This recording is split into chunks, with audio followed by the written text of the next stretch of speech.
Dr. Heather Sandison, welcome to the podcast.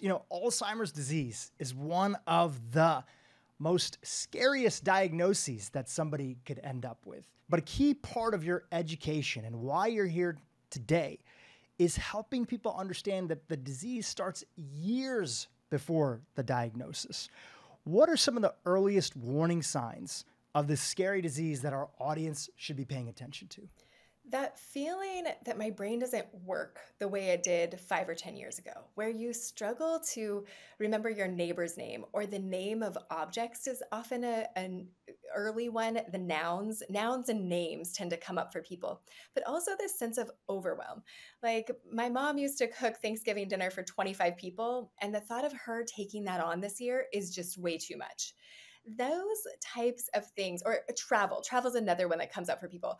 Oh, mom used to travel to Europe even on her own, or she would coordinate the trip for the whole family, and she's gonna we're gonna get on the wrong plane at the wrong time and not have a hotel booked. If that kind of thing is starting to happen, like this executive function, that planning and then execution starts to feel overwhelming, those are some early warning signs that I think a lot of people are not aware of. Sense of smell comes up as well, and there are even some tests that are being developed as an early detection for Alzheimer's, but you can lose your sense of smell for many other reasons, including allergies and a cold and COVID and things like that people are familiar with. So don't jump to the conclusion that you have Alzheimer's if you've lost your sense of smell. Now, Dhru, what is really important to talk about here when we talk about early warning signs is that we actually know now, based on the science, that Alzheimer's and the neurodegeneration that ends up leading to Alzheimer's starts taking place in the brain sometimes decades before that first early warning sign that we experience, before that first symptom. And so that's what's really exciting to start talking about, is that prevention and that early detection rather than just those early warning signs. That's fantastic. You're a clinician, but you're also a researcher in this space. So people actually come to you in your clinic in California, and this larger group that you're a part of that's researching this using the Bredesen Protocol. What kind of tests are you running them through to basically help them assess how damaged their brain is or how healthy their brain is? Yeah, so Dhru, I came to this as a skeptic. When I first learned from Dr. Bredesen, I didn't really think that we could reverse dementia. And now my book is called Reversing Alzheimer's because I have seen it happen over and over again. And what I'm even more excited about these days, we've proven, we can see in the research that we can reverse Alzheimer's. But what's even better, we can prevent and delay it so that people don't even have to go down this path of ending up with the symptoms. And the first step to doing that is what my mentor, Dr. Dale Bredesen, calls a cognoscopy. So what does this look like? This is basically what I'm saying is that we can see those early signs if we do the testing, if we do a little bit of work early on. He calls it a cognoscopy because just like a colonoscopy, right? It's not particularly comfortable, but if we show up and we get it done, then we can get that early detection of cancer, of colon cancer, and we can eliminate it. So very similarly, when it comes to brain function, when the way that I create a framework for this, right, because it can start to feel a little bit overwhelming, but essentially we're taking all of functional medicine, which I know many of your listeners are deeply familiar with. We're taking all of that and applying it to the brain. What we want to know is where is the imbalance that might lead to neurodegeneration? And so I think of kind of 6 components of brain health. And what we're looking for is balance, the right amounts in the right place at the right time, so that the body can create that homeodynamic balance.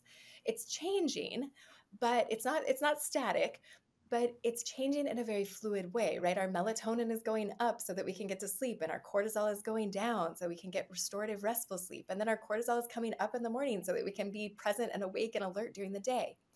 And so what we want to look for in 6 different components, there's these 6 different components, and we can look for that balance, the right amounts at the right time in the right place. Of toxins, we think of toxins in 3 flavors: heavy metals, mycotoxins or mold toxins, and then chemical toxicity. We want the right amount. We're going to be exposed to toxins as part of the reality of the world that we live in. Plus, each of our cells metabolizes. So we need to be able to get rid of waste. And so thinking through that, testing that, making sure that we're able to do that effectively is one component of brain health. Another component is nutrients. Do we have the right amounts at the right time at the right place? Is there too much sugar, which can lead to what we call type 3 diabetes, where that sugar becomes toxic to the brain, creates a caramelization, an irreversible degeneration of the neurons themselves because of that toxic sugar. It also means that we're not getting enough not just nutrients, but we're not getting enough energy if we can't turn that sugar into fuel because of insulin resistance associated with diabetes. So this is why we often will recommend a ketogenic diet, an organic ketogenic diet that's low toxins, but high nutrients. And then we also want to know, functionally, do we have enough B12 to methylate and keep our homocysteine down that's associated with brain atrophy? So toxins, nutrients, stressors are another component of this. And again, it's too much or too little. We don't want to check out in our retirement and not have any purpose and meaning in our life, but we also don't want to be so stressed that we're not sleeping or we're not taking care of ourselves. We're not getting the self-care. We don't have the capacity to get exercise or see the people that we love or eat good food. And then structure is another component. And one of the early detection things that we can do is look to see if we're genetically predisposed. So is there a molecular structure that is increasing our risk for developing dementia in this lifetime? And ApoE status is one of those things that we might want to find out in our 20s so that we can make different decisions throughout the course of our adult life to maybe get enough sleep, to keep our stressors under control, to eat a brain healthy diet, to avoid toxicity that might later pull that genetic trigger, that loaded gun, if you will, and pull that trigger that will then lead to beta amyloid accumulation and neurodegeneration. So we've talked about toxins, nutrients, stressors, molecular structure, but also the macro structure. Is enough air getting in through our nose and into our lungs so that we can oxygenate at night? Or do we have obstructive sleep apnea? What about traumatic brain injuries? This can also be a structural component to cognitive decline and the production of inflammatory cytokines in the brain. And then also pain. Chronic pain over time can be one of those stressors. Is my hip bone connected to my leg bone, right? Or do I suffer with sciatica or chronic pain that keeps me from sleeping, increases cortisol, which can become toxic to the brain, right? And many of these have feedback loops. Toxins, nutrients, stressors, structure. Infections is another one. We know that COVID, herpes simplex 1, also P. gingivalis associated with gingivitis, and Lyme spirochetes, H. pylori. Basically, if you Google or go into PubMed and put any sort of infection with Alzheimer's, you'll see that there's often a connection because some of these, and some more than others, will trigger the production of inflammation and beta amyloid in an effort to protect the brain. So we want to make sure that those infections are under control. And then lastly, the sixth component of brain health, and again, put it in this context of balance, is signaling. Do we have enough of the signaling going to the brain that says produce new neurons, produce new connections between them? Or is the signaling telling us to protect, to defend, to attack, and to basically reduce the capacity of cognition through being detrimental to the neurons themselves? So we want to enhance that signaling usually through sex hormones like estrogen, progesterone, testosterone, DHEA, pregnenolone, but also signaling hormone also includes vitamin D, thyroid hormone, brain-derived neurotrophic factor, and some of the other things going to the brain, basically putting us into a regenerative state. So those are our six components. Again, just one more time: toxins, nutrients, stressors, structure, infections, and signaling. And when we can do a cognoscopy to evaluate all of these, we know that different people show up at this diagnosis of dementia or Alzheimer's, but they've sometimes taken different pathways to get there. And so that's what we want to understand, is that precision medicine. How did this individual get here so that we can kind of go backwards down that path and resolve these things? We all may have some areas where we're not sort of optimal in these different categories, but what I'm hearing you highlight as a researcher in the space and a clinician who's working with Alzheimer's patients, or those that are working hard to not end up with that diagnosis, is that, sure, we're not going to be optimal in every area, but if you are subpar on multiple areas, the combination of those things could be so much stress that they could increase your likelihood of ending up with Alzheimer's disease, or you could end up with a diagnosis as these things being key contributing factors. Is that accurate? Exactly.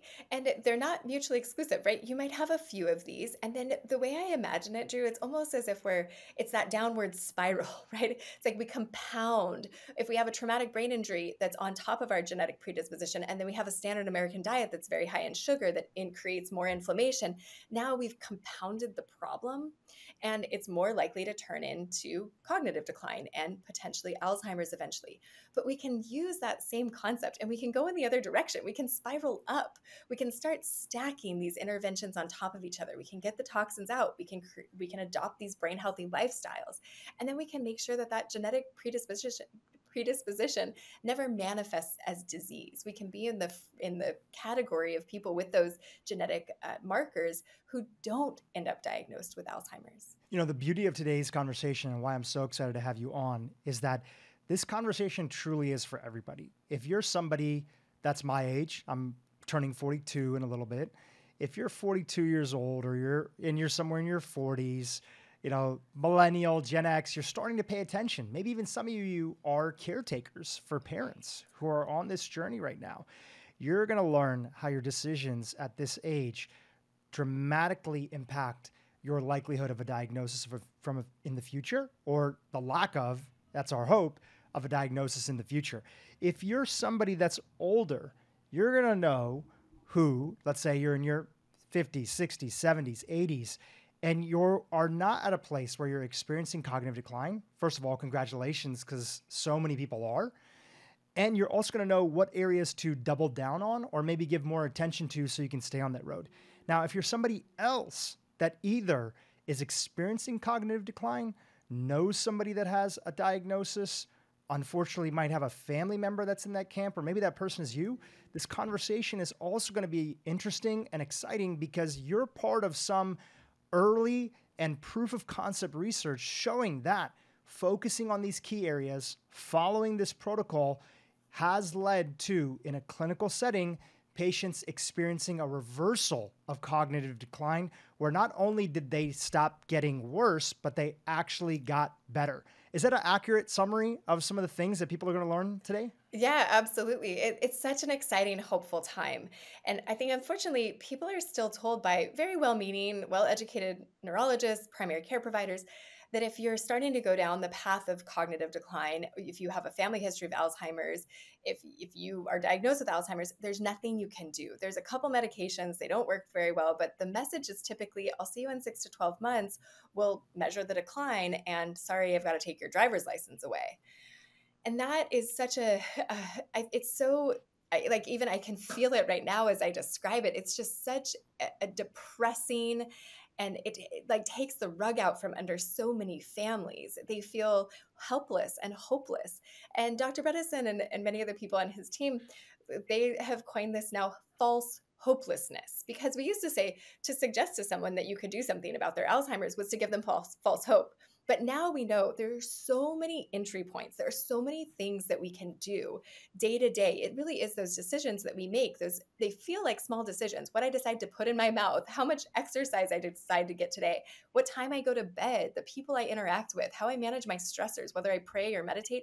Those decisions that feel very small, when we can consistently make good ones day after day after day, that is what changes the trajectory of our health as we age. That is what determines whether or not we get dementia. And the research supports this.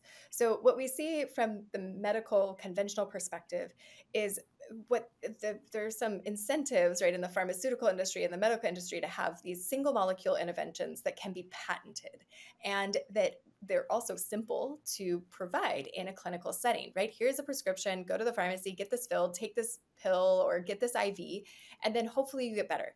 But that paradigm doesn't work for a complex chronic disease like Alzheimer's, because of the multiple reasons that someone can arrive at dementia or cognitive decline. What we need is a more comprehensive approach that includes these healthy lifestyle behaviors.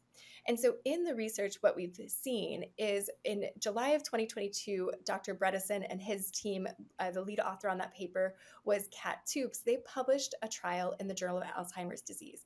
They took 25 participants through a 9-month intervention where they used this Bredesen approach, detailed in his book, The end of Alzheimer's. It's essentially that cognoscopy, treating all of the components in there, adopting an organic ketogenic diet, exercising, prioritizing sleep, and managing stressors. And this approach showed that in patients who had MoCA scores down to 19, so MoCA is the Montreal Cognitive Assessment. It's a way that we put a number on where someone's cognitive decline is. A perfect score is 30, normal is 26 and above. They took participants with cognitive decline down to a MoCA of 19. And over 9 months, they saw that 84% of their participants improved. This is amazing. Now, this was like my trial that was published a year later. It was a feasibility trial. So what we did was we compared baseline to an endpoint, a preset endpoint. And in their case, it was 9 months.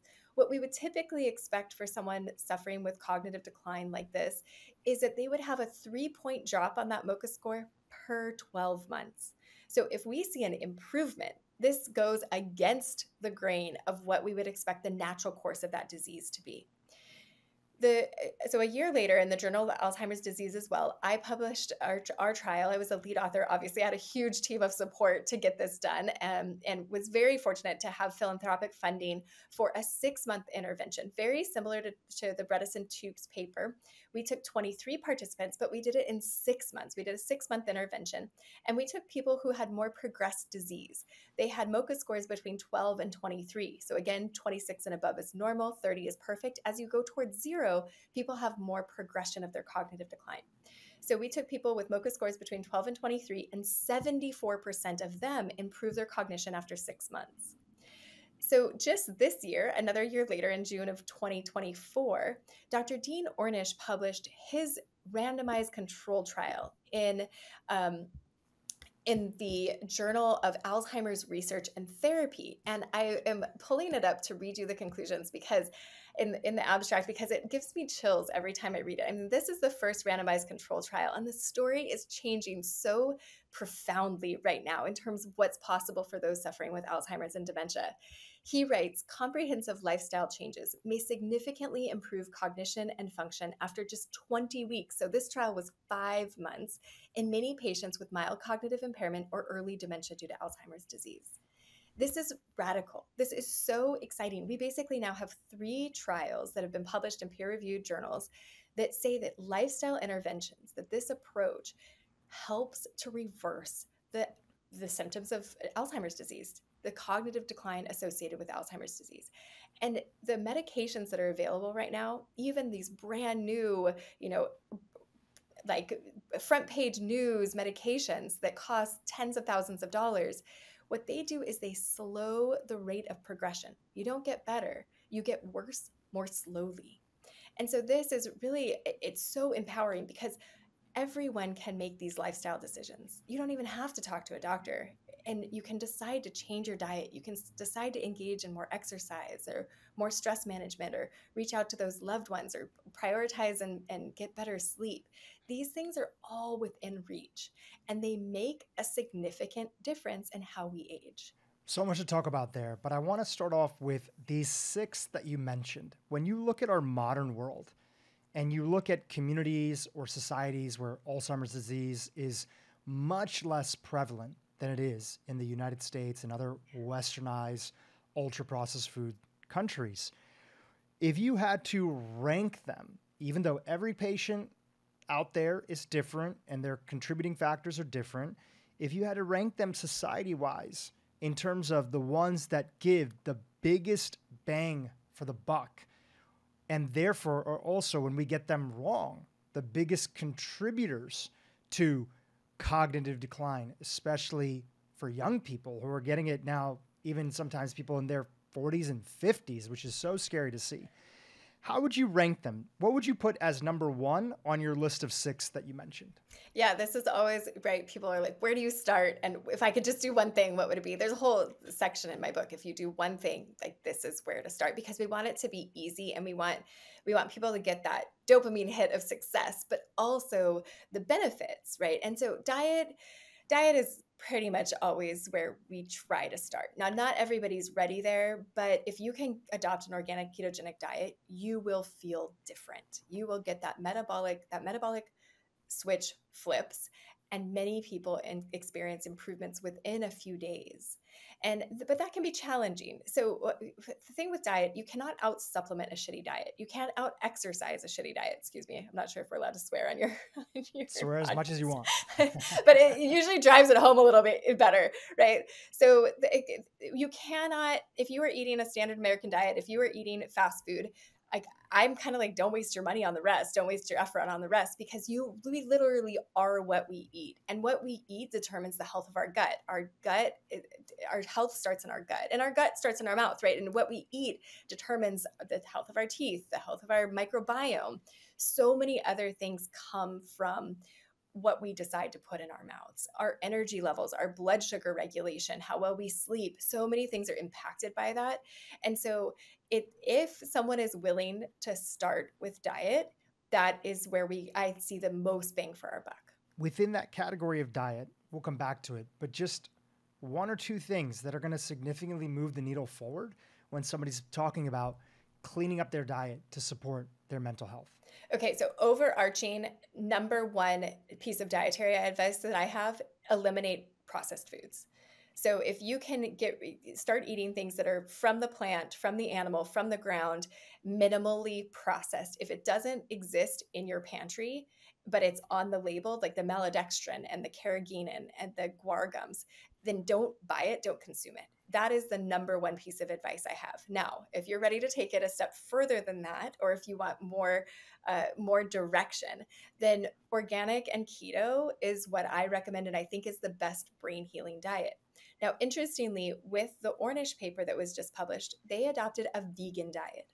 And I suspect, now this is speculation, there's no head-to-head trial, this has not been studied, but from my clinical experience and what I've seen, I think that probably what will bear out, the research will show us, is that the best diet for brain health is going back and forth between organic keto with some animal protein, A2 dairy or sheep and goat dairy, grass-fed meat, wild-caught salmon, having some of that, mostly veggies, lots and lots and lots of veggies, lots of colorful veggies, but not raising blood sugar enough to throw you out of ketosis. Being in ketosis most of the time, maybe 60% of the time, a little bit more than half the time. And then going back and forth between that and a plant-based diet, always non-processed. I think that will bear out as the best brain healthy diet, but that's yet to be determined, really, I think, in the science. But that's what I recommend these days to my patients. I think that it's not practical to stay in ketosis forever, and I don't think that it's also what we want. Physiologically, being in ketosis for 3 to 6 months initially for people who are already struggling with cognitive decline can be very brain healing, and we see remarkable results with that alone. And then what are we going to do long term? Hopefully go back and forth between always non-processed and then ketosis, and come out of it introducing more of the starchy veggies, your carrots, your beets, things that are, again, colorful but going to raise blood sugar, and also your seasonal fruits, your grains, potentially like quinoa, maybe rice, things that are non-processed but may raise your blood sugar so that you can back off some of the animal protein.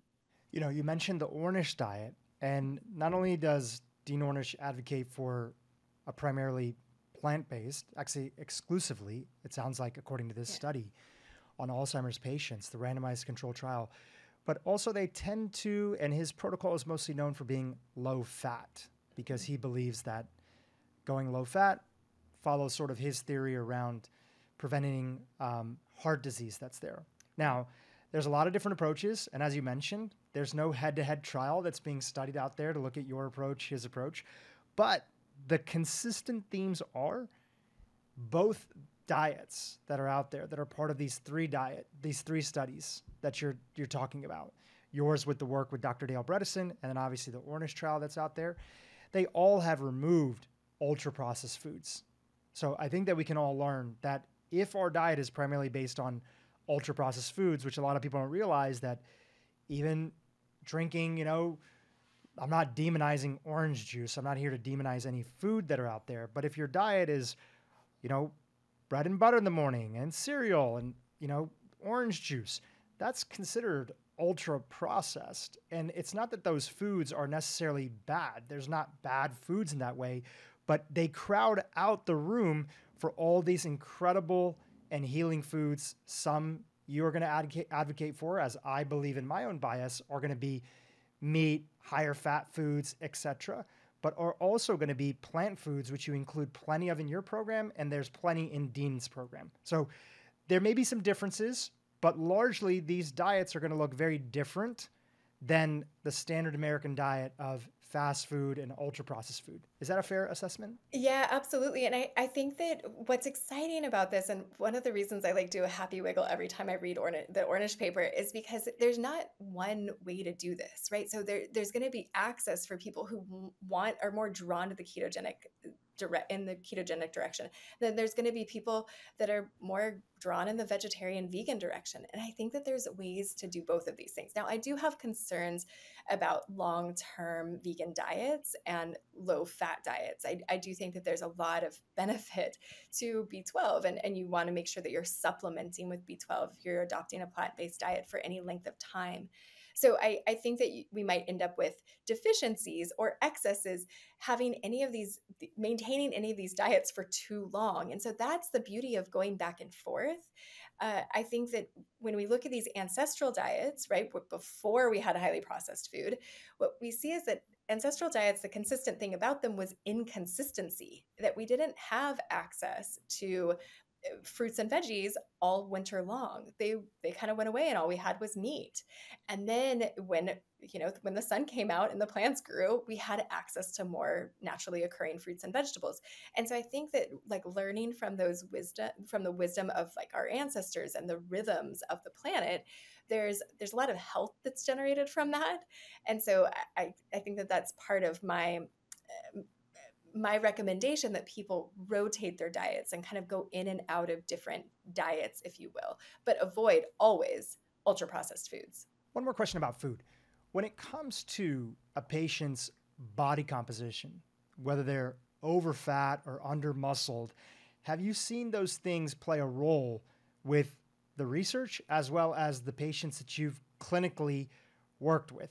How important is it for patients to start moving in the right direction with their body composition, not being too overweight, and in some cases for people, especially a lot of individuals from my background, Indian background, South Asian, that are under muscled from having diets low in protein for a long period of time? How important are those things, or how not important are those things?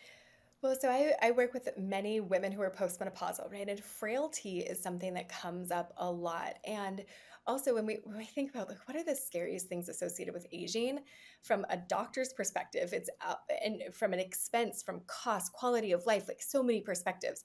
What will make you dependent fastest on somebody else is a fall, is a breaking a bone. And one of the best ways to prevent that is to maintain muscle mass.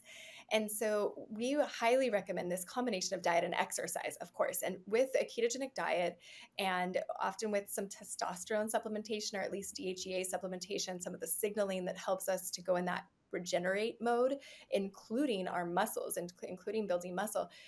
When we can combine those things, what we see are these shifts in body composition, away from excess, especially visceral adipose or that fat associated with our organs in the middle, and towards more lean muscle mass. And that, I think it protects us. We see in the literature that protects us from cognitive decline, from metabolic imbalances like diabetes, insulin resistance. It helps us prevent falls and fractures. It helps with bone, with basically going from osteoporosis to osteopenia. And we even see people like resolve that over time. It helps with a ton of the things that are, and also, of course, building muscle. We see that helps with mood. So depression and heart disease, right? We're protecting ourselves basically when we can engage our muscles, when we can engage physically, both aerobic and strength training. Then what we see is that we reduce our risk. If we could bottle this, right? We wouldn't have complex chronic disease as we age. We can reduce our risk of many of the complex chronic diseases that are associated with aging if we can get regular, moderate to vigorous exercise. When we move out of diet and we look at that list of 6, what would you put as number 2 in terms of priority that people should be paying attention to? Yeah, so stress is where I would go next. And, this encompasses quite a few things, but sleep deprivation and sleep apnea And that quality of sleep. So it's the amount of sleep. Ideally, you want at least 7 hours of sleep, and then about an hour and a half of REM sleep and 60 minutes or so of deep sleep. Now, these are, I don't want anybody to get hung up on these numbers and then not be able to sleep tonight, but this is just to give us sort of guidelines for how much you want to be getting. Now, how do we get there, right? Many people will say, well, I can't sleep because I'm stressed, or I can't sleep because I'm overcommitted and I've got things to do. And so balancing all these things, this is part of the human experience. But what I've seen several times in my practice is women who don't snore, or maybe they don't have a partner, or their partner's hard of hearing, we don't know that they have signs of sleep apnea. And now in my practice, I have decided that anybody with any cognitive decline, I am referring for a sleep study. This has gotten a little bit easier because we can do at-home sleep studies these days. The gold standard is still to go into an overnight sleep clinic and be evaluated. But if you don't have access to that, or if it's going to keep it from getting done, just do the simpler one, do it at home. Because when we've ruled in sleep apnea and been able to treat it, we see dramatic increases in cognition, even within people who have quite progressed disease. There was a woman who I've been seeing her whole family for a while, and my favorite part of clinical medicine is having somebody tell me, "I got my mom back," or "I got my husband back," and we see that happen really dramatically with such a simple intervention that's available to people through Medicare. It's covered by insurance, right? This is highly accessible. You don't need to see a naturopath. You don't need concierge medicine to go get a sleep study done and be evaluated and then treated aggressively for that. Now, both of these women they started with MoCA scores of 8 and nearly doubled them within the year. It was one went up to 16 almost immediately, and the other one went up to 13 and then 15. And both of them were told that by sleep medicine staff members that they did not have sleep apnea before they got their testing done. And then lo and behold, had severe obstructive sleep apnea, but they didn't fit this typical picture that we think of: overweight male who snores at night. They were thinner females who were in their 80s, but this was having a huge impact on their cognitive decline. I mean, there were dramatic changes in how they interacted with the world and their quality of life, of course, the quality of their sleep, but in their cognition and in their diagnosis of Alzheimer's. So treating sleep as I revere sleep, right? It's so crucially important. We fully reject this idea that you can sleep when you die. We need sleep in this lifetime so that we have the chance to get rid of the toxins. This is when that lymphatic system rinses the metabolic waste out of our brain. It's when we consolidate memories. It's when we kind of take the emotional bite out of things that have happened so that we're not as stressed tomorrow when we remember whatever that conversation that triggered us from today. So stress is a big component. And what I recommend people do is, if you're having trouble with sleep, adopt a meditation practice or a prayer practice right before going to bed. We all have morning and evening routines, whether we're proud of them or not, we have them. And it's such a great place to start adopting these healthy behaviors because it's anchored to whatever we're doing right before we go to bed or right when we wake up. And so if we can anchor, again, if we can connect one of these healthy behaviors like a meditation practice to that morning or evening routine, we often get outsized benefit and we're more likely to maintain the new habit. And so that's one way that people can kind of immediately, starting tonight, you can start a meditation, even 5 minutes before bed. I mean, ideally, maybe 20, 30, 60 minutes before bed. But even just getting started with a practice like that can have huge impacts on how well we sleep and then how much energy we have the next day so that we make better healthy food choices and better exercise choices because we have the energy to do it. In your proof of concept study with the 23 participants, one of the reasons it was so groundbreaking was because you showed that in a shorter period of time, people could improve their sense of cognitive decline that you guys were measuring, right, through this MoCA score. What did you tell them to do and follow in that shorter window when it came to diet and sleep? What did you have them doing and what did you have them not doing? Yeah, so we recommended pretty much the same thing to everybody. Many other clinicians especially will ask, where do you start? Like, do you just start in the gut or do you just start with diet or and no, we do all of it. We do everything. So we hope that people dive in fully. I mean, if we are treating people with cognitive decline on their way towards Alzheimer's or with Alzheimer's, we are asking for a miracle. there is not an easy button out of this. I wish that there were. If I could give you a pill that would take that away, I would be screaming from the rooftops telling everybody about it yesterday. But this takes work, it takes effort. And we have the highest confidence when people start earlier in the disease process. So with those early warning signs or even before in prevention. And we have the highest confidence when people dive in fully, when they're not just dipping their toe into like, okay, maybe I'm going to reduce my sugar or alcohol and maybe I'll go to bed an hour earlier. But when they're like, really like, okay, what are the supplements? What kind of diet? How do I fully get into ketosis as quickly as possible? I'm getting my sleep study done. I'm getting my dental work done to make sure I don't have gingivitis or mercury exposure from in there. We were doing it all. So we were looking at all 6 components, and there were foundational things that we had everybody do. So one of them was a nootropic supplement, vitamin D, omegas, probiotics. I think we did digestive enzymes for pretty much everybody. And so we did do some supplements for everyone. We had people change up their exercise. So we evaluated, are you getting enough strength? Are you getting enough aerobic? If not, how do we increase that? Or do we need to change it up a little bit? Have you been going for a run for 30 minutes every day for most of your life and you're not ever getting strength training, or you're not getting dual task exercise, which is where we combined both cognitive and physical exercise together. That's a great way to kind of get more out of your workouts.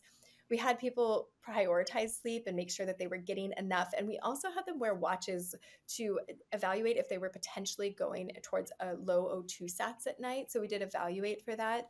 We had people start either a meditation practice. The Kirtan Kriya has a lot of great research on it. There's a gentleman, Khosla, who's published extensively, including review papers, that shows that Kirtan Kriya, just 12 minutes a day of the Satanama meditation, that increases the length of telomeres, it enhances insulin sensitivity, it helps with depression and anxiety, it helps with cognition, most importantly, it helps with blood pressure, basically helps with a lot of these causal level factors that can create neurodegenerative disease.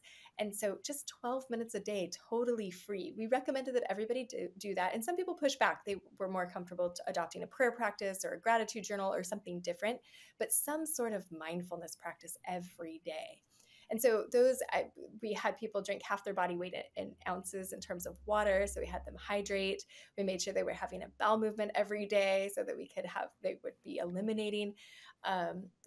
I'm sure there's other things that I'm forgetting, but all of this is in a diagram in the paper, and typically where we start with patients these days as well. And is that protocol also featured inside of the book that Yes. you walk people through? Yep, exactly. Right. So a good reason for anybody watching today, if you want to know exactly what people did, it's Reversing Alzheimer's, the new toolkit to improve cognition and protect brain health. I believe it came out just in June 11th, around then. Exactly. And so it's available. You can get it on Amazon. We have the link in the show notes below. So a couple questions for you on this. For the individuals that went through your protocol, or let's say, Dale Bredesen's study that you hinted at earlier, did you have, because making the claim that Alzheimer's is reversible is a bold claim, right? And you know that, and you addressed it earlier.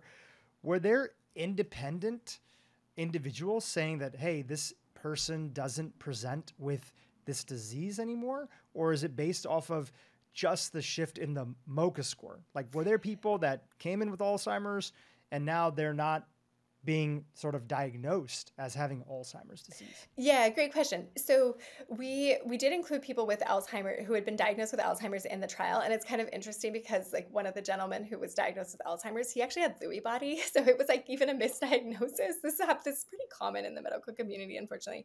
But even since we created the clinical trial, things like p-tau217 is now available. The imaging that we get has changed so that we can get better diagnoses. In the book, I talk about chapter 2 is really there's more to it than that, but there's a summary essentially of the work of the book called How Not to Study a Disease, The Story of Alzheimer's, which is by a gentleman named Carl Harup. And there's a lot of nuance and there's a lot of confusion and there's a lot of reasons that are absolutely not scientific that we diagnose something as Alzheimer's.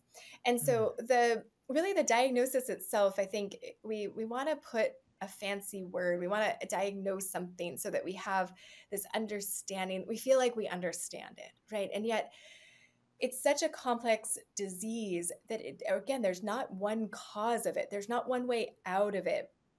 Now, to your point, have we reversed Alzheimer's? So people who have mild cognitive impairment are on the way towards Alzheimer's, right? There's these different stages of Alzheimer's. There's the pre-symptomatic phase that I was alluding to. That's where it's great before we even have any of these early warning signs, before there's any symptoms at all. If we can understand what might lead to neurodegeneration, if we can catch it then, that's fantastic. So that's that pre-symptomatic phase. And then second, just like any other disease, right? Like right. cancer, the Yes. earlier you catch it, the easier it is to treat it. Right. And the reason people don't is because they're afraid of it. They're in denial because we thought there was nothing you could do, but that's not right anymore. That's not true anymore. So this really matters. Now, the second phase is that symptomatic phase. It's the subjective cognitive impairment where we're starting to feel different. And maybe our kids are noticing that we're not remembering things. We're not able to take on the activities that we used to. We feel more overwhelmed or confused more easily. Then the third phase is where it's measurable cognitive impairment or mild cognitive impairment. Now, this is mild cognitive impairment. You'll see it abbreviated to MCI. This is a bit of a misnomer because there's nothing mild about this. This is basically on your way to Alzheimer's, probably not working anymore, having trouble keeping up with appointments. There's confusion setting in. And this is making an impact in your life. Now, diagnosed Alzheimer's, some of this has been arbitrary for a long time. Like, where is it Alzheimer's versus mild cognitive impairment? And what are people measuring? And to be clear, in our clinical trial, we did measure MoCA scores, certainly. And we published that because we saw statistically significant improvements in that across the means. But also, we looked at the Cambridge Brain Sciences battery of testing, cognitive testing. So we did more robust, validated cognitive testing than just the MoCA. And both of those matched each other. So it wasn't just one type of cognitive testing. Now, if we were redoing this trial again, we would be looking at the imaging and we would be looking at the p-tau217, which can give us directionality. Are we reversing this disease process? And in Bredesen's group, the p-tau217 wasn't available yet, but the imaging was. And what you see is increases in brain size, right? So instead of atrophy, instead of shrinking, they were actually creating more brain tissue, right? So this is a reversal of the disease process. Now, there are people in my patient group that we need to publish that have had diagnosed Alzheimer's who have reversed that process. Now, this is not a cure. I want to be very clear about that language. I think of a cure of like you get a UTI and you take a pill and it goes away and you never think about it again, right? Or you get pneumonia and you take some antibiotics and it goes away and you don't have pneumonia again. That's like a cure. And we've been socialized to kind of have this idea that we should go to the doctor and get a pill and then be cured. That's not what this is. This is adopting a lifestyle that supports brain health and keeps us oriented towards that regenerative direction versus that attacked, defend, shrink, atrophy direction. And what we see is that when people fall off the wagon, when they're not maintaining that healthy lifestyle, they go right back in the direction of cognitive decline pretty quickly. And so this is really about adopting a lifestyle that helps to manage this potential towards neurodegeneration. And I think that when we're in prevention and delay mode, we have a lot of luxury, right? If we can go a little slower, we don't have to do as much to get the outcomes and the benefits.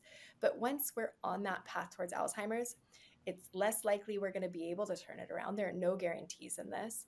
And it takes more work. It often takes labor of love of someone who's willing to put aside time and effort and energy to put into making sure you get the right diet and you're getting to the exercise and you're getting to bed on time and you're getting to the sleep study. All of those things, you're relying on someone else to do it. And so it's much more challenging, much more effortful. But we see it.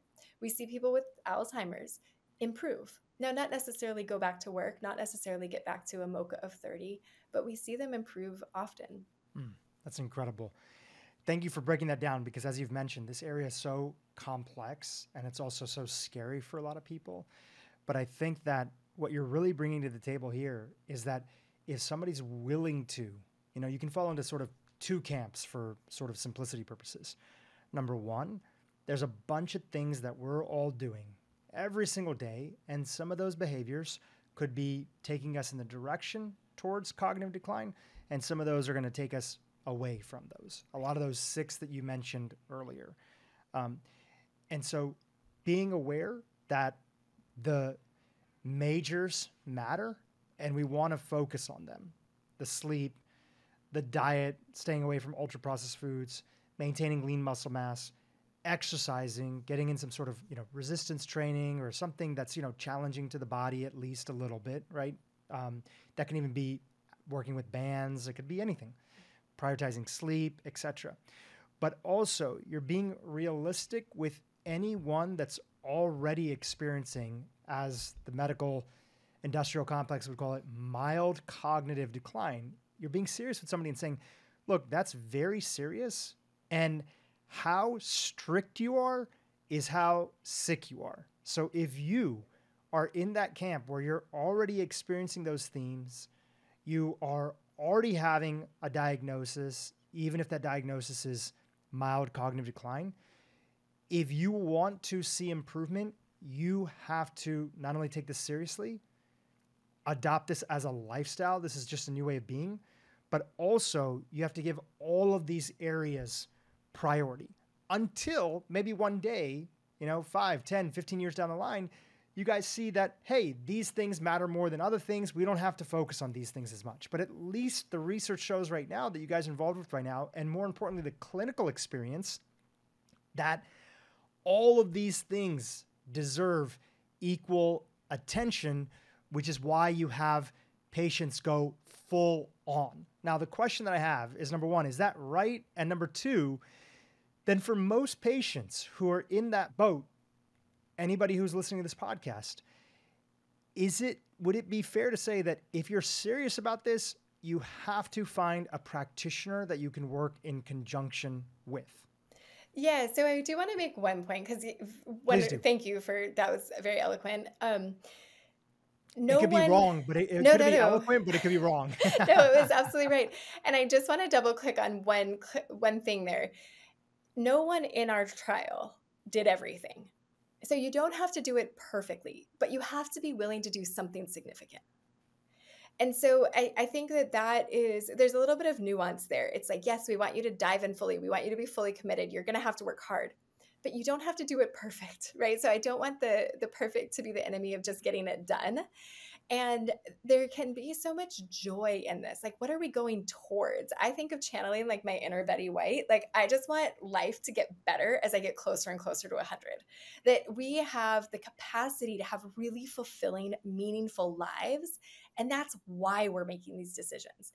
We have the capacity to continue to connect with our loved ones and make memories and look forward to things and enjoy holidays and birthdays and celebrations into our 90s and beyond. And so we're making that choice. Like, this is really about empowerment and choice and hope and looking forward to that phase of life. And that it's not about deprivation and pain, but it's really about stepping in and taking this invitation towards this meaningful, fulfilling last chapter of life. And so you don't have to be on board. You don't have to take the invitation. And it's not for everyone, but there is hope. There is an option. There is a way to enhance cognitive function throughout our lives, no matter where we are. Fantastic. And great reminder there. What about the second part of that question, which is that if somebody is in an unfortunate position of having some cognitive decline right now, and I want the real answer because that's what our audience is listening for. Are these things that they can work on their own? Obviously, your book is available, Reversing Alzheimer's, the new toolkit to improve cognitive function and protect brain health. Can they follow along and do these things on their own, or do they need a clinician to play kind of quarterback who then sort of gives them guidance, but is also doing an honest cognoscopy and other things, and then kind of familiar with this program so they can tell them step 1, step 2, step 3? So ideally, you get a quarterback, you get a clinician who is well-versed in this. We can do the testing to understand, is there a smoking gun here? Is there really high mercury that, like, if we didn't do the testing, we wouldn't have known about, or really high mold, or something else that is really driving this neurodegenerative process that if we eliminate it, what a luxury, how incredible, wonderful. Yes, in an ideal world, everyone gets access to that. That's not the reality that we live in, however, and it's costly, it's expensive. I have people who have brought in Dr. Bredesen's book, dog-eared with underlines and notes in the margin, and have said, I am so much better, or my mom is so much better just because we took this information and we put it to work. And now we're ready. We saved the money and we put the time aside and we're investing in putting the icing on this foundational cake, right? And so it's both and. If you can work with a provider and you have the financial resources, there's someone, maybe close by, and with telemedicine now, this is relatively easy to find, but just look up Bredesen trained provider in my area or close to me.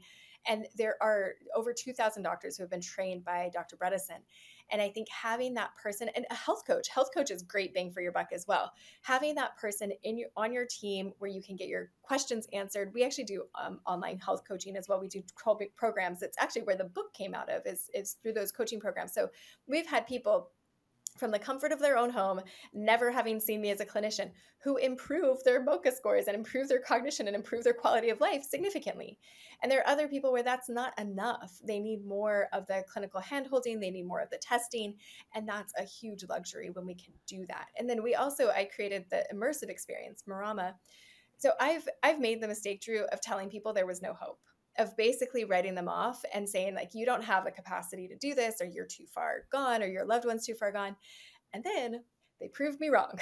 And this has happened over and over again. And so I have learned the lesson the hard way of not telling people there is no hope, because I've just seen too many times somebody that has a MoCA score of 0 starts reading or starts talking again, and you're like, where did this come from? How everybody told me this was impossible. So I will never tell someone there isn't hope. Now, the degree of help that you might need to get that benefit, I don't know.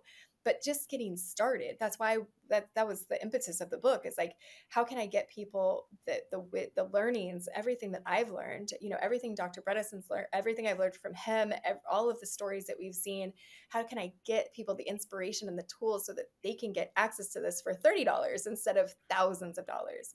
But then we've had people trying to do it at home. They show up at Marama in the immersive experience, and all of a sudden they get a little bit more benefit and they get even better. So it really is about what your capacity is. What do you have access to? What's possible? Because not all of it is financially feasible for everyone.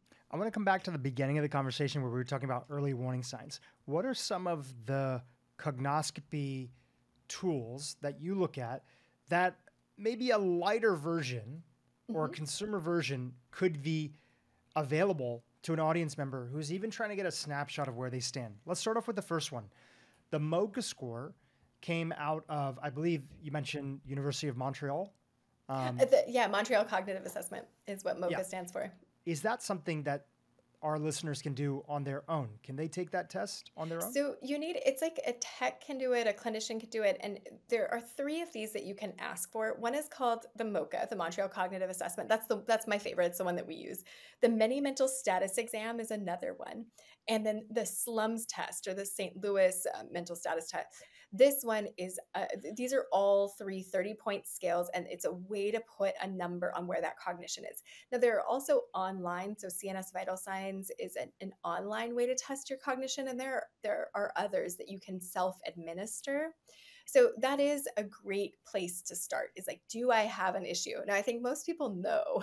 Most people have this, if you're wondering if you have an issue, it's probably because you do, and now's the time to get started. And the side effect of doing these interventions is basically that your risk for heart disease goes down, your risk for diabetes goes down, your risk for depression and anxiety goes down, your sleep improves. So I really think that this is part of a healthy aging. I'm sure you've talked to Kara Fitzgerald, she and I are colleagues, and we've laughed about how similar our approaches are. And she's looking at optimal aging. I'm looking at optimal cognitive function. But the overlap is, like, the vast majority of it overlaps. There's some slight differences when we're looking at genetic predisposition for dementia or the medication somebody might be on, but really the lifestyle approach is the same across the board. So you mentioned a couple of those. So the MoCA score, it's got to be a tech. It's got to be somebody who's sort of trained in this process. Yeah. Do you know if they have like a practitioner database or a tech database? You can look it up. Or you can it's free. It's a PDF that's available for free online. And then to be trained to provide the MoCA, it's like $100. So you just have to try to find somebody like MoCA score tech in my area. Is that like a best way? Like probably going to your primary care provider or your neurologist and asking, can I have a MoCA score, a mini mental status, or a SLUMS exam? Okay, great. And if that doesn't work, or somebody may not have insurance, which is an unfortunate reality, here in the United States, You were mentioning a website, CNS Vital Signs. Yeah, cnsvitalsigns.com. And we were mentioning Dr. Bredesen has his work through Apollo, Apollo Health, and they offer that as kind of a screening. And then through them, you can get the initial lab work done that gives you sort of it's abbreviated compared to what we do, but it's the lab components of much of the cognoscopy that we discussed today. Got it. And if you mentioned, and as you mentioned, there's also the Bredesen Protocol practitioner database. I think that's on the Apollo website. And so you can go on there. It might be a monthly subscription. I think I've paid for it before. It's like, not too expensive, $49. And you can find a practitioner for somebody based in different areas. You can look for an MD, an ND, a DO, health coach, a PA, health coaches as well, who are a cheaper option. Obviously, they can't do a lot of the testing fully that's out there. They can't prescribe, but they can at least get you started on some aspects. So those are some tools that are there. You mentioned something that has been a little bit of a scary topic on this podcast that's been getting a little bit more attention, and that is the topic of toxins, environmental toxins. Let's take a step back, because from my sort of world of being a health layperson, people would talk about general toxins in the environment and the importance of avoiding pesticides and glyphosate and general things precautionary that we should be doing. But now I hear more and more practitioners saying, just like with sleep apnea, so many practitioners like yourself are saying we need everybody screened because there's so much misdiagnosis. I'm hearing more practitioners talk about how they need to screen their patients for some array of environmental toxins. That could be heavy metals in many cases, as you've mentioned. It could be mold that you're talking about, or poor indoor air quality. Why is the topic of toxins become such a big part of addressing when it comes to your patients, especially the ones that are dealing with cognitive decline? Okay, so first we need to come up with a new title for you because you're not a health lay person. You need a promotion from that. And then second, toxins. So it makes me like my heart swelled when you're like, more practitioners are saying we need to screen everyone for toxins, because it's like, yes, these are my people. Most of my patients, like I mentioned, are over 65. They've had a lifetime to accumulate toxins, metals, mycotoxins, chemical toxins, and our world has only gotten more toxic. And instead of putting our heads in the sand or just getting frustrated or being angry about it, I'm like, okay, how can we arm ourselves with more information? And I think that the testing is a great way to do that, because many of us don't know just how much we're being exposed to. And we don't test all of the tens of thousands of chemicals that are out there, but we can get some sense with a panel of 19 of them or so. It's like, is this overwhelming for me? Do I have an overwhelming amount of toxicity in my system? Or am I doing okay? Am I like using the EWG site and on the Healthy Living app and Skin Deep and I'm avoiding parabens and phthalates pretty well. And yeah, I have some petrochemicals, but who doesn't, especially in Southern California? So maybe I should sweat some more. We can start asking ourselves these questions and potentially eliminate and reduce those. They make a really big impact in the health and the function of our cells, not just the cells in our brain, but everywhere throughout our body. One of the ways that toxins really directly increase our risk of cardiovascular issues and also vascular dementia is that they create a lot of inflammation in the endothelium. So in that inner lining of the blood vessels, and that can have a big impact on blood supply. And that's cardiovascular system, but like the blood is supplying our brain, it's supplying our big toe, it's supplying our everywhere, right? So we need healthy vasculature. The rest of our body depends on it, literally. And toxins reduce the integrity of that system. And so I think that's a very straightforward way that these impact our health generally. But in the brain, glyphosate sounds like glycine because they're very similar molecularly. And glyphosate will take the place of glycine and is associated with ALS or Lou Gehrig's disease. It's associated with Parkinson's and with other neurodegenerative diseases. And so taking that seriously. That's why we recommend an organic diet. But some people eat organic for the most part, and it turns out that they're walking around and tracking it in, and their dogs are tracking it in because it gets sprayed on the sidewalks to prevent the weeds from growing. And so we can be exposed in different ways. Or it's like that one thing that we don't give up, that like the corn chips that are super sprayed in glyphosate or something, right? Like everybody's got their vice. And identifying that, recognizing it, seeing that it's there, and then feeling empowered to do something about it, whether it means upping our game in terms of sweating or getting our bowels moving or drinking more water and just opening up the organs of elimination, or really doing the detective work of where is this coming from and how do I eliminate my exposure.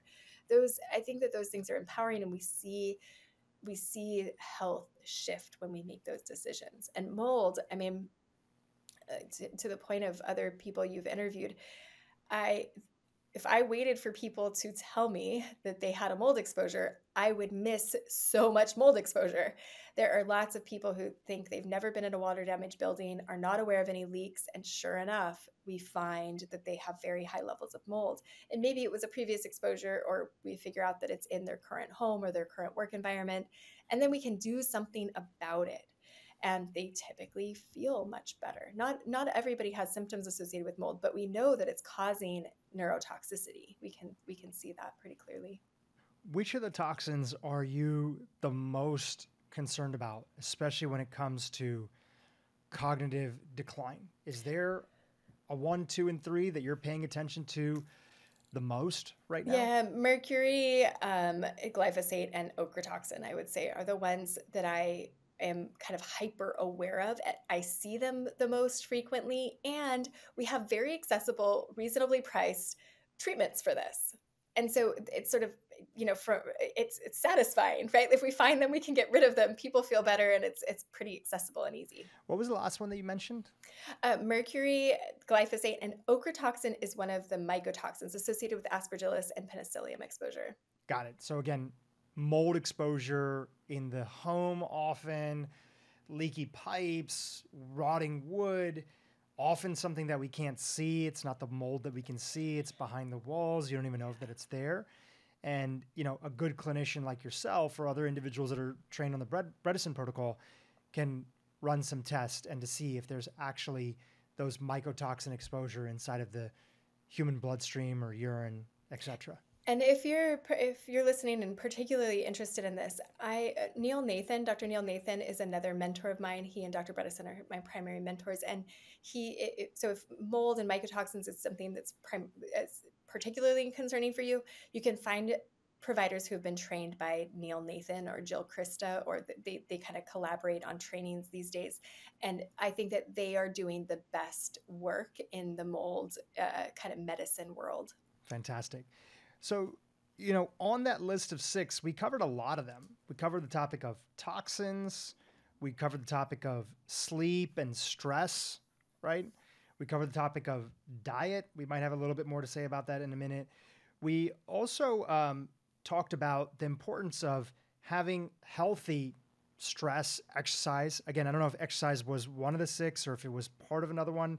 Are there any ones inside of there that we didn't cover that you want to get a chance to mention right now that are an important part of the total package of addressing a patient's health if they're really going to get out of cognitive decline that they're already experiencing? Are you sure? I mean, I could talk about this for days. So long format podcast. We're here. Great. I love it. All right, let's keep going. So yeah, exercise. Exercise fits into that stress category, right? Too much, too little, in the wrong place at the wrong time. You can be getting too little exercise. You can also be getting too much. I don't see that as commonly, but getting enough exercise is part of like pushing against, right? We need to push against something. If we don't use it, we lose it, whether it's cognitive function, right? It's like a muscle, or it's our actual muscles. So exercise absolutely fits into that stress category. There's another stress component, which is social isolation. So we know from the Lancet, there was a Lancet Commission report published in 2017 and updated in 2020. And some of the risk factors associated with cognitive decline and dementia risk include depression and social isolation. And so those go hand in hand. But community, we see Becca Levy's work. I'm a huge fan of her work. She's a researcher out of Yale. She wrote a book called Breaking the Age Code. And if you've ever heard someone refer to how if you have a positive outlook for aging, or if you're optimistic, you live 7.5 years longer, that's her work. She also showed that Confucius societies, so societies that revere their elders, where there's we respect wisdom and experience, and unlike Western kind of Southern California culture where what we value is youth. In those societies, also the American Deaf community is another society or another community where there's a lot of emphasis put on the value of elders. We see that people, even with ApoE4, even with genetic predisposition towards dementia, that genetic predisposition is negated. You don't have it. You don't have a higher risk for dementia if you live in a society that respects you as you age. And so again, this is like that channeling your inner Betty White, or whoever you see as like this exemplar of healthy aging and what it looks like to enjoy life as you age. If we imagine that the best is still ahead, that there's more to come, there's more to look forward to, our muscle mass doesn't drop, our cognition doesn't drop. So she has recorded this over and over again. People actually get smarter as they age. We kind of assume that there's this healthy, normal reduction in cognition as we get older. Oh, a senior moment, that's normal. It's not. That is a product of the society we live in and the stress of ageism. So that is something to just like, I think at a very high level, we have this is something within our grasp. We don't need a doctor to call a friend, to make connections, to show up.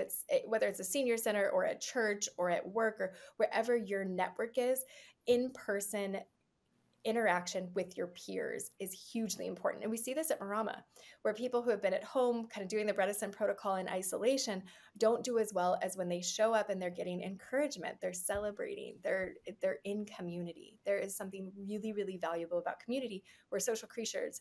And we know that social isolation is worse for our health than smoking. Basically, if you're a smoker and you go outside and you connect with people, that is the better decision than stopping smoking and being completely socially isolated, which is wild. Like, don't smoke. But it's just such a great illustration of like, oh my gosh, it is really bad for us to be isolated as humans. And COVID illustrated a lot of this as well. So that's another component of the stress piece. There's a lot of components to the stress piece. I think that PTSD and high childhood adverse events, like high ACEs scores, is also associated with cognitive decline later in life. So there's a ton of pieces that we could go into in terms of the stress. But so we talked about toxins, we talked about nutrients and diet. I mean, the gut, I'm sure you've had lots of experts on the gut-brain connection and not exercise, but probiotics, healthy microbiome, the ability to not only choose the right foods to put in, but then can we digest them? Can we absorb them? Can we assimilate those nutrients?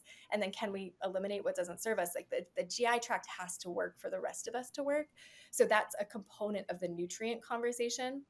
And then stress, we've talked about. I think we've covered most of the big bases there. Structure, we talked about sleep apnea. We talked about molecular structure, ApoE4, right? So if you are positive for 1 or 2 copies of ApoE4, you have much higher rates of developing dementia. If you have 2 copies, there was a recent Nature paper that essentially said that you are destined to get Alzheimer's. Now, I think that that's a little bit overkill. I think that we have some choices we can make in terms of lifestyle and reduce that risk, but much higher risk. You basically go from 13% risk to well over 50% of being risk of being diagnosed with dementia in this lifetime if you have ApoE4 status. So the idea is get the cognoscopy early, get all of this information so that we can be empowered to make the best decisions for our brain health as we age.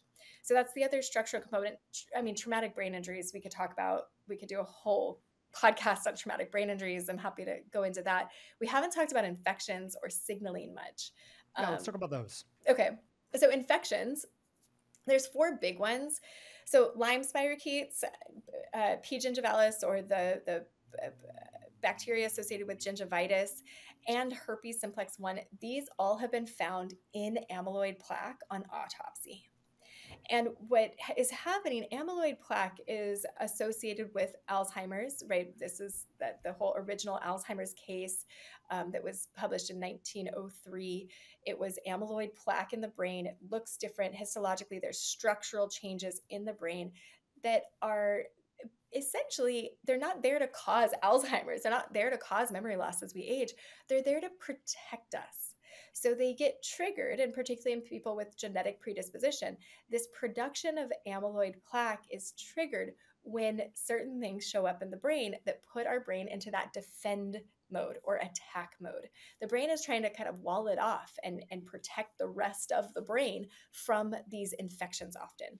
So again, herpes simplex virus 1, I'm a naturopathic doctor, but if I have someone who's getting repeated outbreaks of cold sores, I will put them on valcyclovir or acyclovir at any sign of prodrome, because we see in the literature people who are more aggressively treated versus those who are not have lower rates of dementia.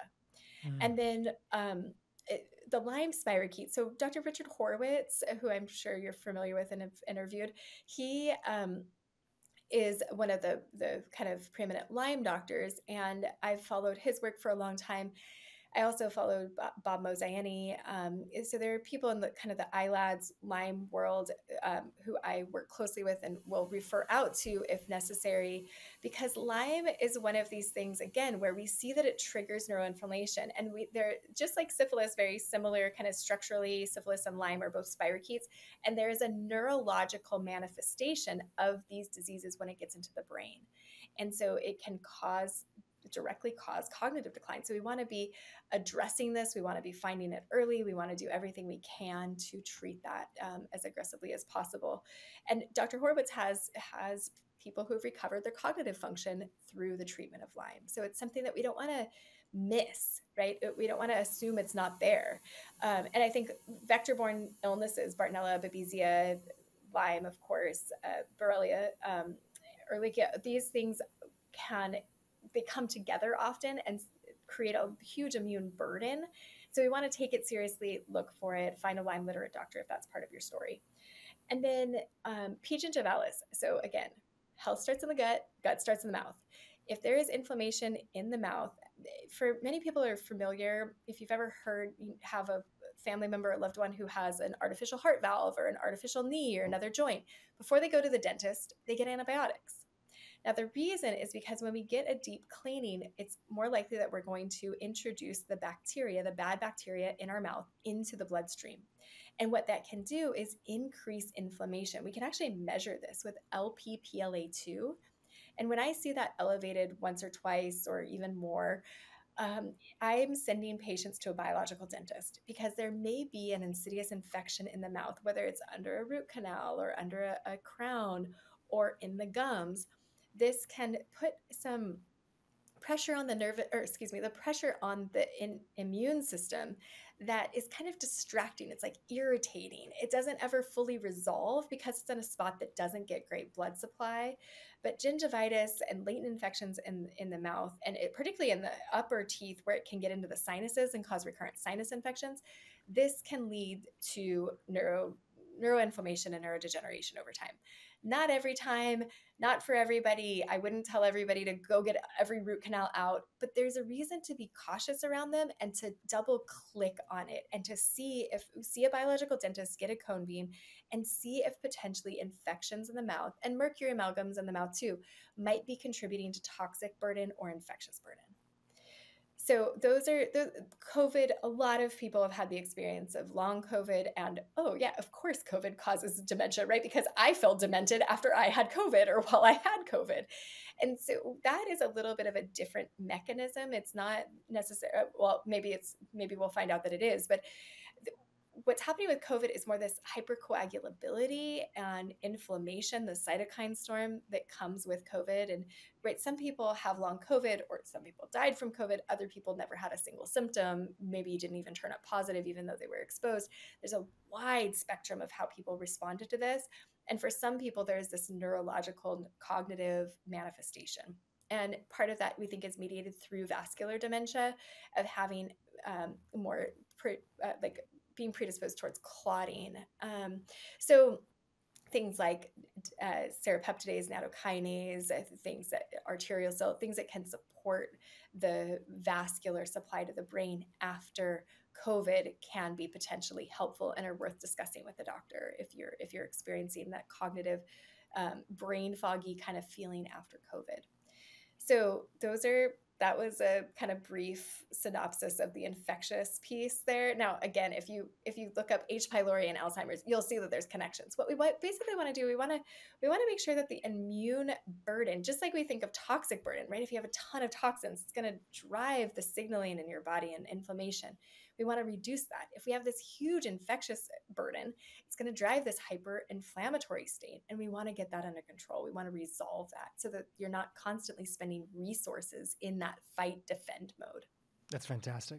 Thank you. You went to toxins, but before that, you briefly just touched on the idea of, supplements and nutrients, and you talked about that earlier in the context of diet, that you had put people on certain supplements because it was things that maybe we might be deficient in, or in the case of the gut, making sure to really protect the gut.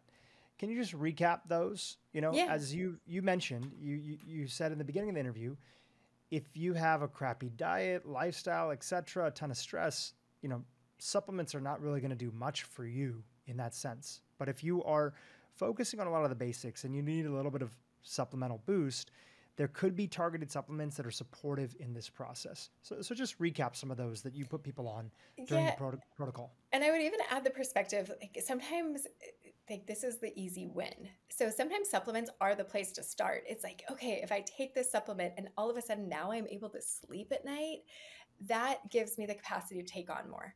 So supplements are sort of this window or this doorway into this world in many cases because it's easy. It fits the paradigm of like, let me just take a pill and feel better. And it's not everything, but it's often a great place to start. So I start with Qualia Mind, which is made by Qualia Life as the company, and it's a very sophisticated nootropic formula that I like a lot, and has a little bit of caffeine in it, which many people can relate to this, right? It's like after that cup of coffee, I drink matcha. It's like, okay, my day can start after that cup of matcha. Like now my brain is on, and there is some benefit I think to coffee. Whole coffee extract we see is associated with cognitive function. So nootropics are basically these supplements, whether they're herbs or nutrients, that help to enhance that signaling that says to our brain, produce the neurotransmitters that are going to help me think clearly and have that memory and stay focused and on task. And they also help to send the signals of neurodegeneration, right? Like to create neurogenesis and synaptogenesis, the connections between them. So I think having a good nootropic stack on board makes a lot of sense. So nootropic stack, the one that I like is called Qualia Mind, Qualia. Fish oils, super important, lots of good data. I recommend 4 to 5 grams, 3 grams minimum of EPA and DHA each day. I'm a fan of the Zymogen products and Monopure, but the Nordic Naturals is another easily accessible, great brand that does pretty high dose fish oils. So when you look at that, make sure if it says you just need 2 soft gels, but you're only getting a gram or 1,000 milligrams of EPA and DHA, you need to like triple or quadruple that amount. So just to make sure you're getting that brain healing amount. And then vitamin D. Vitamin D is a signaling hormone that supports cognitive function. And so getting enough of that, we usually like to dose it so that you're getting between 60 and 80 nanograms per milliliter on testing and blood testing. And for most people, that ends up around 5,000 IUs a day. Now, as long as you're not on a blood thinner, vitamin K2 is also healthy for brain and bone health. And so you often see the vitamin D3 with K2, and that combination is great. You cannot take K2 or vitamin K if you are on blood thinners. So talk to your provider about that. Now, there are exceptions to that depending on which one you're on, but you want to have that conversation with the provider. So we talked about a nootropic stack, Qualia Mind, fish oils, vitamin D3, hopefully with K2 if that works for you. Probiotics are another one that I really like because of that gut-brain connection. Now, eating fermented foods is the best. That's the gold standard in probiotics is fermented foods, things like sauerkraut, kimchi, kefir potentially if you're not lactose intolerant. I like the goat kefirs, kombucha, make sure there's not too much sugar in there, but there's lots of different ways to get fermented. Most cultures have a fermented vegetable or something, and that is the best way to repopulate. Also, avoiding sugar. The ketogenic diet is an anti-candida diet. It often starves out those bad gut bugs, and that can have a dramatic impact on the health of our gut alone. and then getting enough fiber, right? A diet has a huge, huge amount to do with the health of our gut, but we can kind of cheat the system and take a encapsulated probiotic that can make a big difference often as well. My favorite one is Probiomax by Zymogen. And then digestive enzymes are another one that comes up, particularly in an aging population or in a highly stressed population, which is most of us. When we're overeating or we're mindlessly eating, we don't always digest and assimilate our food. And so when we get a little extra supplemental support from digestive enzymes, that can help us to get more of the nutrients out of each bite that we take.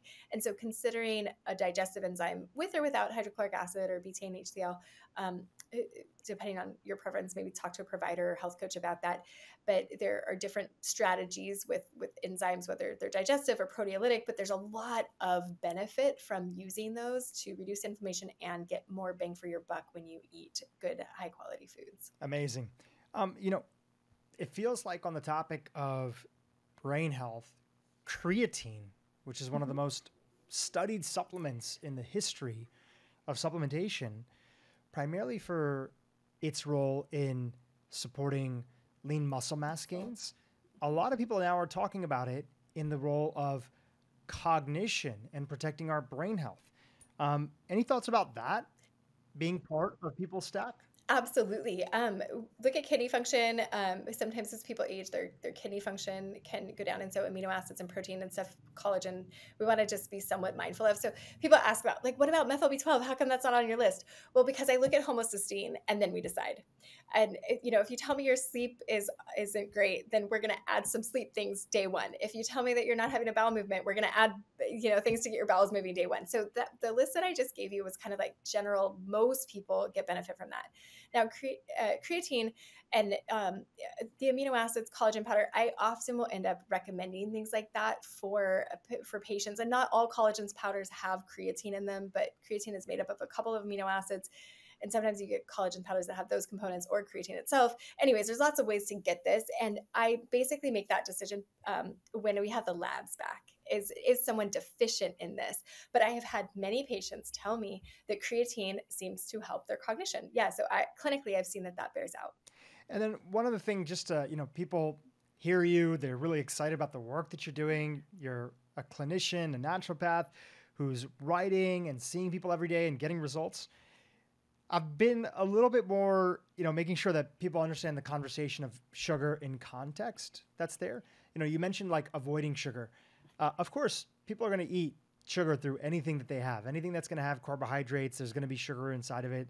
Sometimes my audience, some listeners are like, look, I'm trying to avoid sugar, but I'm looking at it and it's in everything. Yeah. I think that what you mean, and I'll let you, talk about it further, is we're talking about avoiding added sugar inside of the diet, generally sticking towards lower glycemic fruits and vegetables.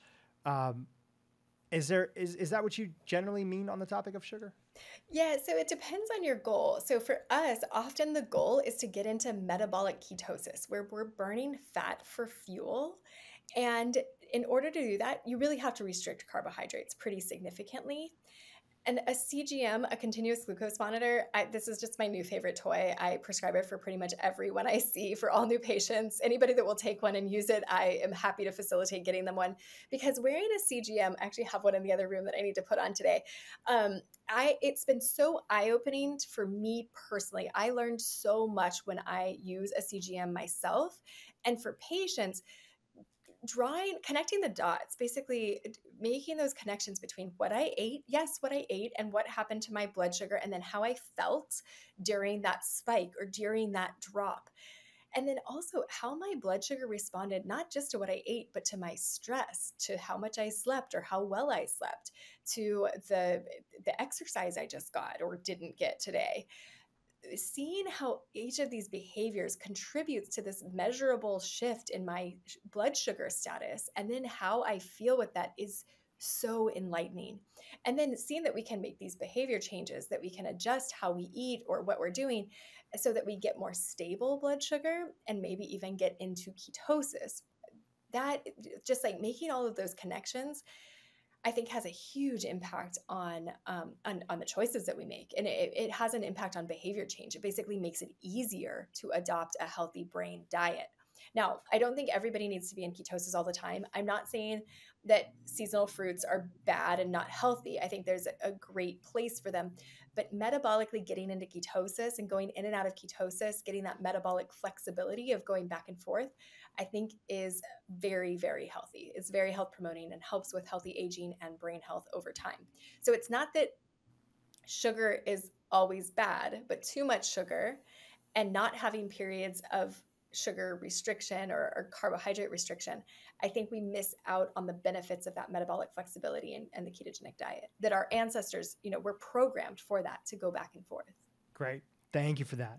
As we zoom out over here and we're putting this all together, what are the messages that you want to share with our audience when it comes to, if you look at the statistics, it's abysmal and it's scary, the rate of people that will end up with Alzheimer's. And then you forecast out 10, 20, 30, 40, 50 years ahead, it's astronomical. You know the stats better than I do, and you could talk about them. What do you want to share with our audience about why this new approach is worth us paying attention to? I mean, it's hopeful. I believe that we can get to a place where Alzheimer's is optional. I'm 41, about to be 42 as well. And for our generation, I think we can choose to not get this disease, to not have to put our kids through the burden of having to care for us. I really do think that that is within our reach. And I think that we're going to get help from technology, and we're going to get help from hopefully these first generation drugs, the monoclonal antibodies for amyloid, things like Leqembi, lecanemab, and then the new Eli Lilly one, donanemab, are now available. And although they don't work that well, they slow the rate of progression. I think that the combination of hopefully the second generation of that or the third generation of those medications, they figure out a way for them to have less of the side effects, more of the benefit. And then in combination with these lifestyle choices, my hope is that our generation does not have to suffer with this disease. And I think that there's also, again, scaling, like zooming out, what causes complex chronic disease? Highly processed, ultra profitable, highly palatable food that is not really food. And that is, when we think about when I think about what's causing the problems of the world today, like what it basically comes down to is farming and food. Where do we get our food? What's the health of our soil? And can we make decisions for ourselves and our families to get higher quality food so that we become that, right? That is what makes up ourselves. And so when we vote with our dollars, when we buy food, get it from the farmer's market, grow it yourself, vote for people who support regenerative farming, and let's try to solve these problems together. And I think that what it ultimately comes down to is the quality of our food and the food system. I think the medical system is at play here as well, and that's in trouble. But if we can solve the food and we can have healthier people, I think we're more apt to be able to solve the problems that face society. And then also getting the wisdom and experience of our elders into these conversations, not having them siloed away in memory care and senior living, but getting them back in the fabric of our communities through maintaining healthy aging lifestyle practices so that they're adding value, not becoming a burden. That's huge. Probably one of the best things I've done in my adult life is convincing my parents to move from Delaware, which is where we primarily grew up, when we moved to America from Nairobi, Kenya. And right before the pandemic, we convinced them to move down to San Diego, closer to where you are, not too far away. Your clinic is based in Encinitas. And just having them nearby, being able to see them on a regular basis, having them close to my brother-in-law, my sisters, my brother-in-laws who are really into fitness and have gotten them using the sauna, fitness. They have a walking group in their community. It just brings, a huge smile to my heart because, number one, of course, I care for them and I want to have them in the best health possible. But number two, just being nearby family and not having them age separately from family and grandkids and these other things, I know that plays a huge part on their happiness, but also their health span and their lifespan. So it's been an amazing opportunity to have them nearby here. And to the last point there, to be able to learn from them, all the wisdom. I love my parents, and anything I can learn from them on how I can be a better human being is fantastic. One thing that I want to bring up here is that in your interview with Dr. David Perlmutter, one of the topics that came up, and I love that, and David's a good friend of mine. One of the things that came up in the conversation was the topic of these peptides, GLP-1 agonists, and surprisingly, how they also might be able to play a part, right? A part, as I understood from the conversation, of helping us tackle this big problem of cognitive decline, which here in America, it's impacting both people that are well off, that can afford organic, et cetera, that are listening to podcasts, but it's also impacting people who are not well off, who are struggling with severe obesity, access to food, et cetera, and are hyper addicted to, the different processed foods that are in our environment today. What do you want to tell our audience about these GLP-1 agonists, just that they should be kind of paying attention to of their possible role in helping us tackle this crisis? Yeah, so I think many people are surprised when I'm not totally opposed to Ozempic. There are issues, right? And right now, supply is one of them. Cost is another. They're not always accessible, especially the people that potentially could benefit the most. But I do think that this is part of the equation. If we can reduce inflammation, I mean, I use Ozempic or semaglutide as a mast cell stabilizers to reduce inflammation in the system in low doses. That seems to work. There's a lot of utility to these GLP-1 agonists. And so I think if people have access to them, if they can get them, it's part of a whole body approach. I think this is one of these like literal, you can have your cake and eat it too kind of things, right? You can eat whatever you want and not gain weight, not have the insulin resistance and the diabetic directionality happening when you use these drugs. So I don't know, is this the solution? I think it's part of a comprehensive approach, and I'm certainly not opposed to putting that tool to work. Particularly, there are dementia patients who are drinking excess alcohol and eating excess food. Now, it makes me wonder, could therapy be potentially part of the solution, right? We want to take a whole brain, whole body approach. Why is there this need to overeat and overindulge in alcohol? But when we can reduce the cravings, then we can, reduce the exposure to the toxin of alcohol and reduce the exposure to the toxin of sugar. And now all of a sudden we're going to get better outcomes. And that can be that bridge. That can be certainly part of a solution. I don't think it's the entire solution, but part of one. That's fantastic. No, I've been asking practitioners for a long time now because we want to hear people's clinical experience. And there is a shift that's happening in the conversation. A lot of practitioners like yourself who are having open and honest conversations about the role that some pharmaceuticals, and in this case, these GLP-1s, they're peptides. And if you're using certain tools in the toolbox to help people get healthy, I want my audience to know whether it's supplements, a prescription, peptide, exercise, whatever. Let's talk about it all on this podcast. So I appreciate you sharing the both sides of that and how you have been using it as a tool in the toolbox, but it's not the magic bullet that's out there for everything. Ultimately, all roads lead down to habit change that's there in multiple aspects of our life, but that doesn't mean we should throw out the baby with the bathwater. And peptides, peptides are a much bigger conversation. C-Link, C-Max, cerebrolysin, accessibility. Again, I think with all peptides, that's kind of part of what it comes down to is can you get them? But there are peptides that specifically, dihexa is one that's being studied up at the University of Washington in an oral form. Peptides are something that we can use for cognitive enhancement. This is part of that signaling. We haven't talked about hormones, but bioidentical hormone replacement, I think, has a large role to play in the signaling. How do we tell the brain to produce more neurons, to produce more connections, or to create more connections between neurons, synapses? They found it with Albert Einstein. They thought when they did the autopsy of his brain that his brain would be larger, but it actually had more synapses. There were more connections between the brain. So that's what we're looking for. Is those we want the opportunity for neuroplasticity, to make the connections and to create the neurons as well. But the signals are really important to this. And I think peptides play a role in that. Now, peptides like thymosin alpha 1, that can help with immune burden and immune modulation, BPC, which can help with gut function. For certain patients with dementia, we're using these tools when we have access to them. And I think it's an exciting time in that. And I hope that they become more and more accessible and better studied. And then also, like stem cells, exosomes, there's a whole world. The last chapter of my book is kind of like looking forward, what's next?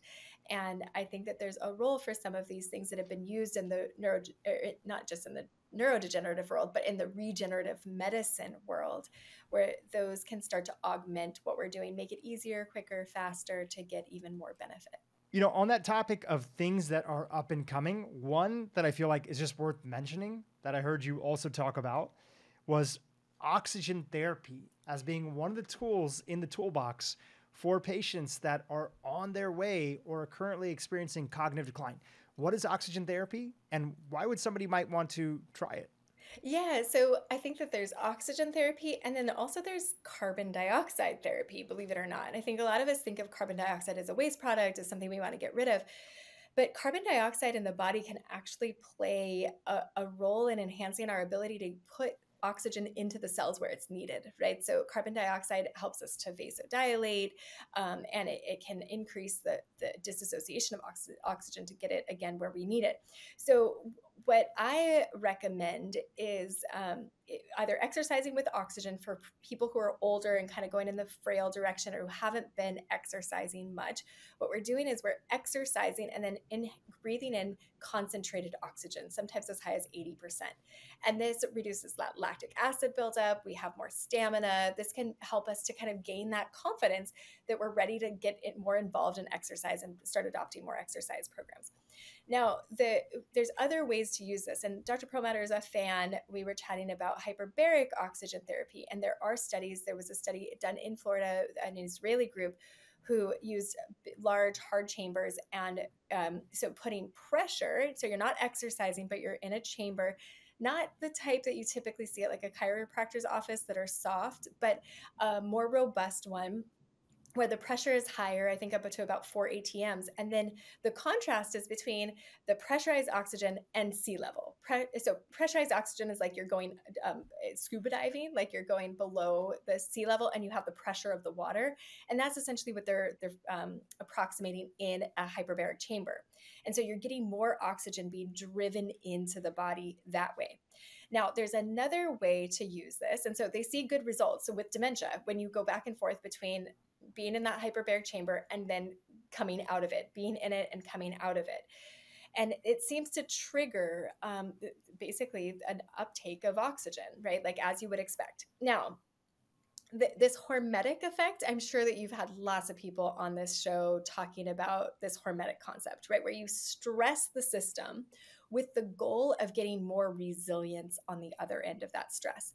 So we see this with fasting, and the ketogenic diet is a fasting mimicking diet. Typically, this kind of thing puts us into a senolytic state where we're actually getting rid of old kind of spent cells that aren't operating optimally. We push them over the edge towards apoptosis. So we get rid of those cells, we recycle them, and then we also get the signaling associated with new, again, that regenerative, that new cell. So fasting mimicking diets do this. Fasting itself does this. Exercise does this, right? Like what we're doing when we do our bicep curl is we're putting micro tears in the muscle, and it's that repair. It's the stress on that then makes more resilience, more strength. We can do this with hot and cold. This is kind of Wim Hof and that whole idea of cold therapies and going back and forth between hot and cold. This is a classic in naturopathic medicine. We had an entire year on contrast hydrotherapy and the benefits of it. That was back before it was cool, but it's still cool, even cooler, right? Literally. And Wim Hof has made it very accessible. These places are popping up all over the place where you can get the benefits of that and be guided through it. Now, another one is contrast oxygen therapy. So again, it's in this hormetic category. We don't recommend that people who are super frail or with severe dementia do this, but I've had lots of patients experience contrast oxygen exercise where we go from high altitude, basically at like Everest, right, where you're getting 8% oxygen, very depleted oxygen for sprints for like 90 seconds or 2 minutes. You drop your O2 sats, CO2 builds up, you get vasodilatory benefits, and then you flip the switch. You go to concentrated oxygen while you're working, while you're exercising. So we're getting blood flow all over the body. And then you get concentrated oxygen, and we see these pretty incredible benefits of more energy, more detox. And people get through the senolytic experience, and then also higher mitochondrial density over time when we do this. So kind of stereotypical hormetic effect. You stress the system. It's very uncomfortable. Lots of people aren't willing to do it. But on the other end of it, people get that mental clarity and energy in particular. It seems like the mitochondrial enhancement is probably a big part of the mechanism, because people tend to have a lot more energy after a month of doing this pretty regularly. That's awesome. And where would somebody find something like that? These are going to be like biohacking sort of places that people go to. Is that right? Yeah, exactly. So actually chiropractors will have them. You can go to live02.com, and if you call them or reach out to them, they'll tell you if there's somebody in your area that has one. And exactly, it's like biohacking centers.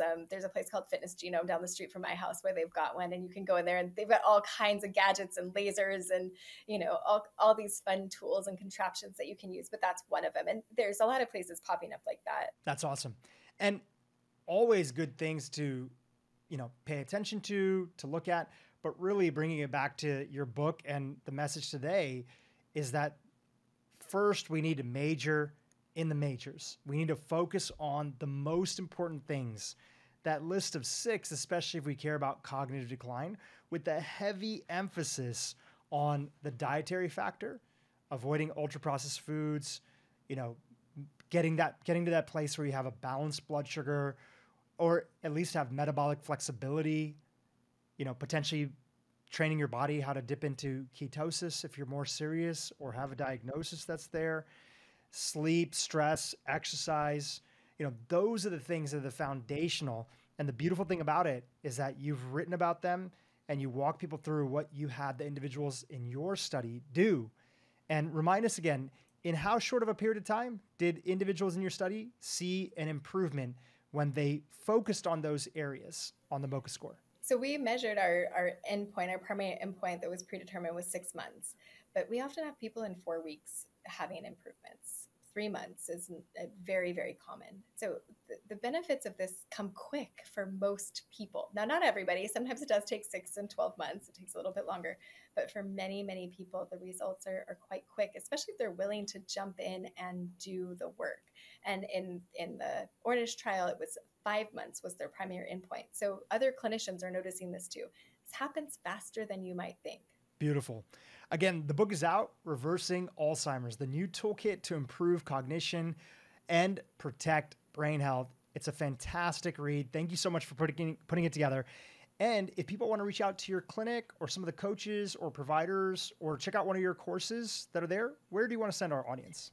drheathersandison.com. My last name is spelled Sandison, drheathersandison.com. Well, Dr. Sandison, thank you for being on the podcast today. I'm definitely a fan of your work, and I'm excited that you were able to break things down so clearly for our audience today. Well, Dhru, you are a masterful health guide. Thank you for the opportunity. Hey, YouTube, if you enjoyed what you just saw, keep watching for more great content on how to improve your brain and your life. Understand that so-called Alzheimer's gene plays upon other variables that we can absolutely control. So, the point I want to make for your viewers is really quite simple, and that is